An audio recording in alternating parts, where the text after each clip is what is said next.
of windy right now, as you can tell. But yeah, we are again for a quick. We're back again in the Lighthouse Diary for a quick second.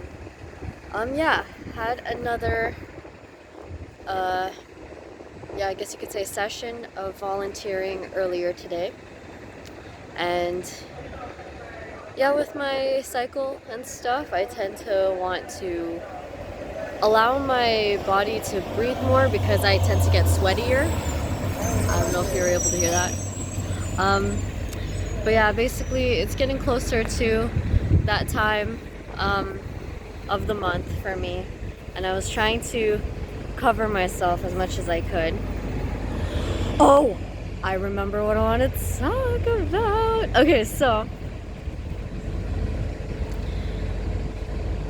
the last entry that I recorded from that same day, I ended up also watching the live action Little Mermaid movie. And here's what I can say without spoiling it in case you do want to watch it yourself. Honestly, I think that the way that they casted the movie, this is my opinion, even though I've seen, other reviews and that kind of thing, I think they probably took into consideration, how well do the castmates play off of each other? And I just personally think that the cast, they had a really great chemistry on screen, in my humble opinion, and that's probably the biggest thing that I'm looking for whenever I'm watching a movie. So yeah, if you're into that kind of feeling from a movie where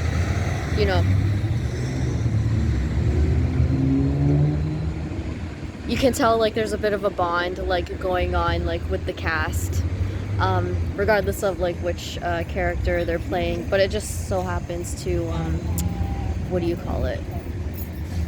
It just so happens to serve the purpose of the movie at the same time. I think you know what I'm talking about. So yeah, that's what I can say without spoiling it.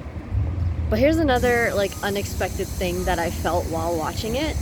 For King Triton, I know I've been hearing not so great things about King Triton. However, I think the dialogue between him and Ariel, wow. I wasn't expecting, their conversations. Sorry. But yeah, basically I wasn't expecting, their time together, King Triton and Ariel. It wasn't very long, as as it was in the original 1989 version of The Little Mermaid. However, the topics, well, how do you say it?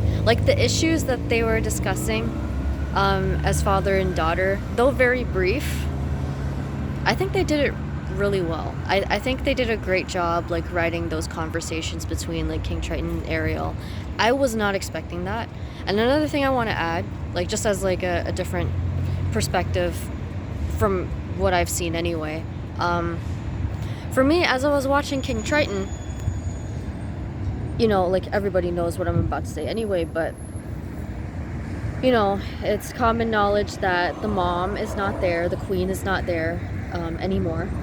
Yeah, and I just feel that, sorry, my bad. The way that I saw King Triton in this version of The Little Mermaid, the 2023 version, I saw him as a depressed, mourning, grieving dad, and trying to put on a stoic face when it's very apparent this guy is depressed. This guy is mourning, and he's just trying to keep it together because he's a sea king. You know what I mean? He's the king of the entire ocean. So I just wanted to offer a bit of compassion for the character and the portrayal of King Triton in this version as well. So,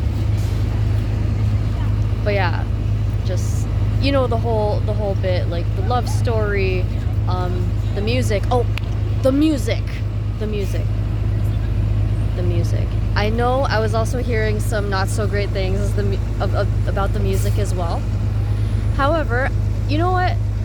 It's not that I didn't take those reviews lightly or anything like that, But the way that I saw the additional songs, it was very apparent for most, if not all of them, that they're just primarily the purpose for those additional songs, on top of like the original songs that they had like in the first Little Mermaid movie.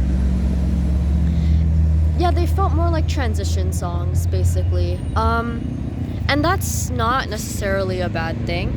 You know, everybody has their own opinion about the performances of the songs, and you know, to each their own. That's how I kind of see it.